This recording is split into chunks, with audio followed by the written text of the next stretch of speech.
St. Swithin's Lane. To most, just another London street. To me, it's the center of the world. From this desk, I watch empires rise and fall, not on battlefields, but on the pages of my ledgers. My name is Nathan Mayer Rothschild. They call me many things, some less charitable than others. A spider, they say. But what they don't understand is that my web isn't a trap. It's a network. The most powerful network in Europe. London, Paris, Frankfurt, Vienna, Naples. In each city, a brother. Amschel, Salomon, Carl, James. We are not just family. We are a single entity with 5 heads. Our couriers are faster than any governments. They carry pigeons, not just papers. This means I know the outcome of a battle before the king does.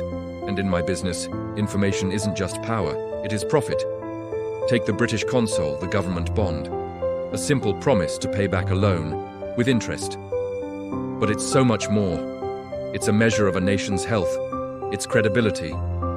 When Napoleon marched across Europe, these little slips of paper became the real scoreboard of power. Everyone watched the flags, the generals, the cannons. I watched the price of consols. I remember one particular battle, the news was grim. Panic filled the streets of London. Everyone was selling. The price of government debt plummeted. They saw chaos. I saw opportunity. My network told me the tide had turned, that victory was at hand. So while others sold in a frenzy, I bought. I accumulated everything I could. Then, when the official news finally arrived and relief washed over the city, the prices soared. I sold. It was a simple lesson. Timing and nerve will always beat flags and banners. People get confused by the world of finance. They see complex terms and turn away. But it's simpler than you think. Take price versus yield. When the price of a bond goes down, the yield, the return you get on your investment, goes up. It's a seesaw. If a country looks risky, investors demand a higher yield to lend them money. My job is to determine that risk better than anyone else. I have to understand a nation's politics, its resources, its leaders' character. Is their debt sustainable? Do they have a sinking fund, a plan to pay it back? This is credit risk. Get it right, and you prosper. Get it wrong, and you're ruined.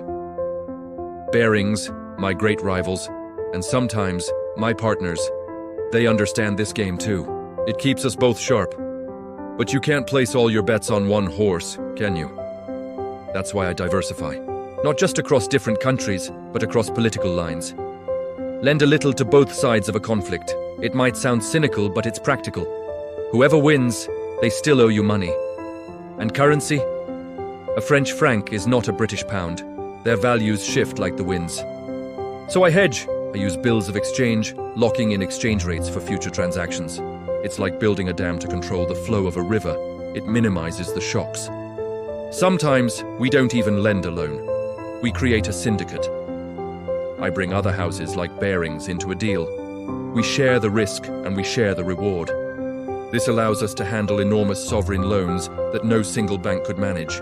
When Austria or Prussia needs to raise a fortune, they don't call one banker. They call my family. We structure the deal. We place the bonds with investors across the continent. We create the market. This influence extends beyond mere finance. A government minister might think he holds all the cards. But what happens when his country needs a loan to fund its army or build a new port?